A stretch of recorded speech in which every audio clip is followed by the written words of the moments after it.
Hello students, today we are going to discuss the second paper of cell biology and genetics, कोशिका विज्ञान और आनुवंशिकी जिसे हम कहते हैं। इसमें हम बात करेंगे सेल बायोलॉजी की। तो basically cell biology is a stream which is linked to other basic sciences. All organisms, they are made up of cells. So what is cell biology?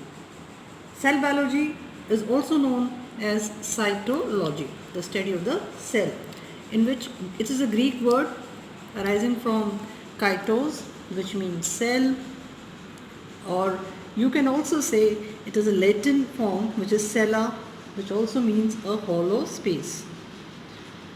So what is cell? Cell is what? How do you define cell? Cell is smallest structural and functional unit which is performing all the functions of an organism, and it encloses, whether it is a cell, it is enclosing a protoplasm, which is the fluid part. So this fluid part is protoplasm, of which all organisms are made up of, but there are some exceptions to it. Exceptions are the viruses, which are between boundary line of living and non-living, as the coronavirus. So how this cell biology came into existence? So this we will discuss in historical preview. In historical preview, the contribution was made by Aristotle first of all, and Aristotle, in his scientific book, he has mentioned that all living organisms, they are made up of some specific structural units, and that was very old. That was in 384 322 BC. Next was the contribution made by Robert Hooke, who has observed the cells of a tree, the tree bark, into smaller subunits. In 1665, he used his crude lens, and he was the first to observe that under a compound microscope the bark of a tree, and he called them as small subunits, the cells. So we can say that Robert Hooke was the first scientist who has coined the term cell in his scientific monograph, which is known as Micrographia.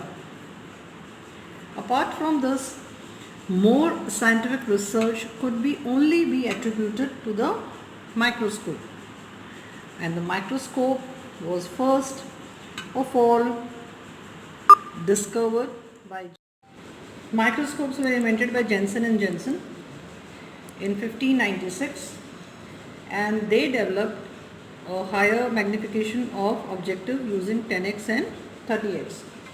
Then came the contribution from Malpighi, and Malpighi and Grew, and they both were important scientists. They did work in 1671 and 1682, and they observed that in all living organisms, whether it is flora and fauna, they call them as utricles. Then came the important contribution by Leeuwenhoek, and Leeuwenhoek observed single cells structures in the protozoans and the blood cells, which are the RBCs. So the simplest cells were observed by Leeuwenhoek. Then also Wilson also made important contribution in 1710. He developed the modern lab microscopes what we are using for observing the cells. Then came the important use of ultramicroscope by Zsigmondy in 1900. It was the basic of increasing the magnification up to about 4000. So what is basically magnification is you are able to see the structure 4000 times bigger in size. That is not visualized by the naked eyes. Then came the contribution by Zernike. Zernike in 1940, he used the basis of phases change of the light and developed the phase contrast microscope. And then came important contribution of electron microscope by Knoll and Ruska. and they developed that the electron beam of lights with the source of energy, and they were able to see a resolving power of through electron microscopes. So there are basically two types of electron microscopes which use the electron as source of material, and the resolution of an object is by 1 millimeter. What is resolution is कि आप दो अलग अलग बिंदुओं को कितने स्पष्ट रूप से देख सकते हैं, that is resolution. So these are some of the important contributions of cell biology which have been given by the many scientists. So when we are developing a field of cell biology, how it came into existence? For existence, important theories have been proposed, though the theories of cell biology, and the important theories of the cell biology will be discussed in the next lecture. Thank you.